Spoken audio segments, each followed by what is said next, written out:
All right, so somebody requested a tour of my drum set with a demonstration of what everything sounds like. So I guess I might as well start over here and work my way around. So right here I've got a 16-inch Wuhan China, and it's pretty trashy.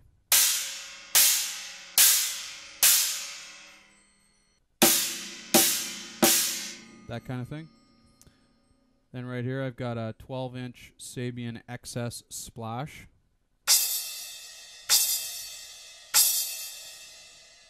Pretty low for a splash. It's 12-inch, but it's it almost is good for using as a crash cymbal at times. If I need a little pop, that kind of thing in a song. AAX Sabian. Much more familiar splashy sound to it. It's getting a little smaller. That's basically what I use for a splash cymbal, my generic splash sound. And then I've got my little tiny 8-inch over here that's basically almost like a castanet. It's so small. And I've got it pretty tight so it splashes but it doesn't flutter. So you just get the splash sound and that's it.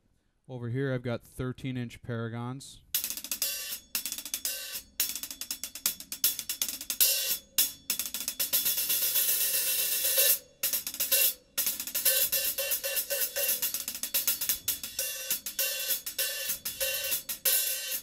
So it does the gamut of sounds for a hi-hat.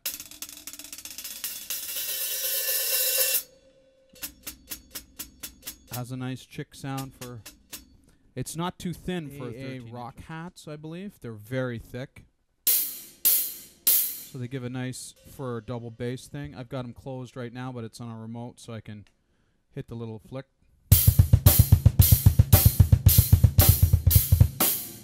That kind of thing. And then if I want to, I can use them as hi-hats with my right foot. So I can do that kind of thing, or I can play with my left foot.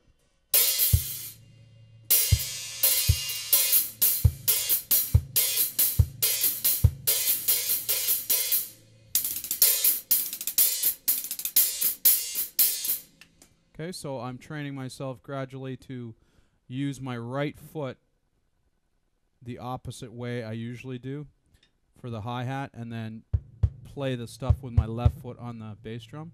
It's just a little bit of challenge I've given myself, and I've always wanted a remote set of hats anyway, so I figured I'd do it symmetrically. I put one hat and one bass drum on each foot so I can play, you know, multi-pedal stuff.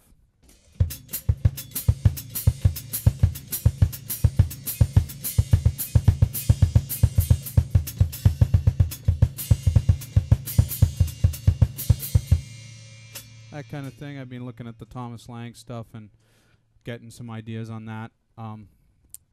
So let's go on with the cymbals. I got a 16-inch Paragon crash up here, 16 Paragon crash here, 18 Paragon 20-inch. This is a new one. Now some of you might say, well, why do you have two 16-inch crashes right together? It gives me versatility. It gives me actually two different sounds, because this one is a little lower and drier and darker than this one, which is brighter and brighter and higher. So just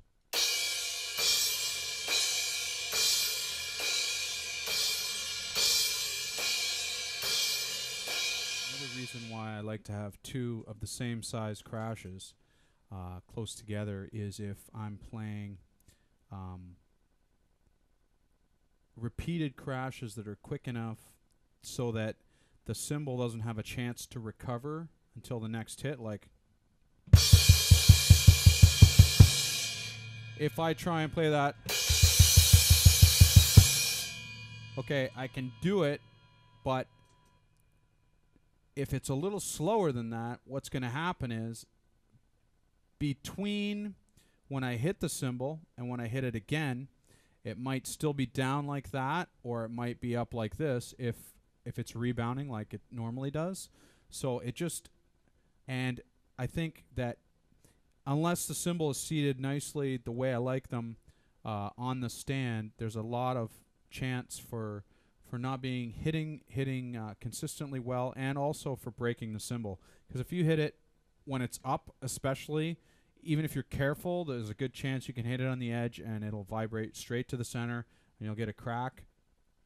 Or similarly, if you hit it when it's down like that, you can just hit it over here or something and just it doesn't sound very good. So that's really a preference. Plus, I like to have cymbals in all areas of my set so I can get to a crash at any time. Typically, I do think about what I'm going to hit cymbal-wise, so I'm not just randomly hitting crashes. I'm not going to use the 20-inch crash for, a quick hit after a low tom run. I'm not going to come back and hit the crash over here. So there's a little bit of deliberation going on, but anyway, that's the reason I have 2 16s. So let's just run through from 16, 16, 18, 20. Here's the sound.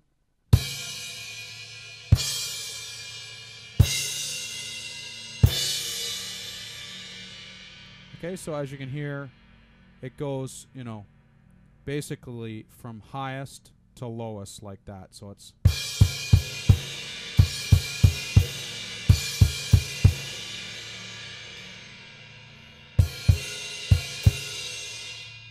actually, I think this 18 is initial strike sound is a little higher than this 16, but it's got a darker and more ringy and more reverberant sound, and the 20 is really good for doing a wash, like a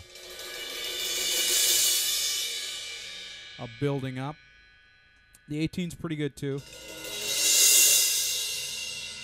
Both of them have a lot of sustain, a lot of a big bow and a big bell, and they vibrate quite slowly, so that they lend themselves to doing that sort of thing. So then we've got our Ride, which is a 22-inch Paragon, and it's very versatile. You can play lightly. You can lay into it with a nice steady eighth note. You can play a wicked bell pattern. The bell is sweet on this.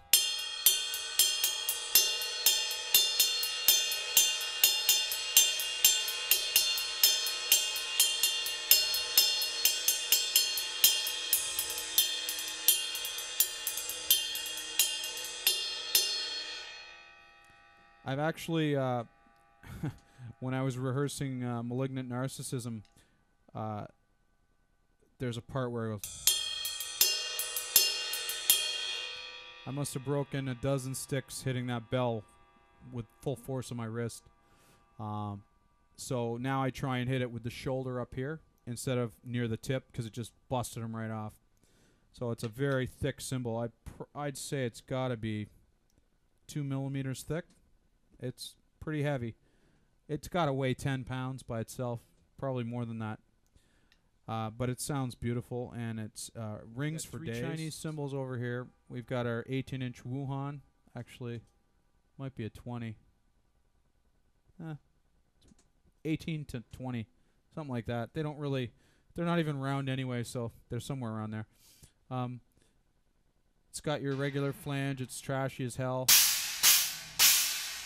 It's a little lower than this. So that's what I use if I want to get a really quick, just a decay like that. 18-inch Paragon Chinese with a wide flange, probably about 3 or 4 inches wide.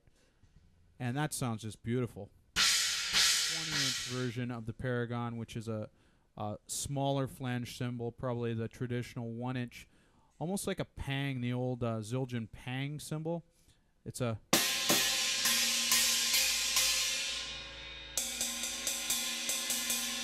much more traditional Chinese sound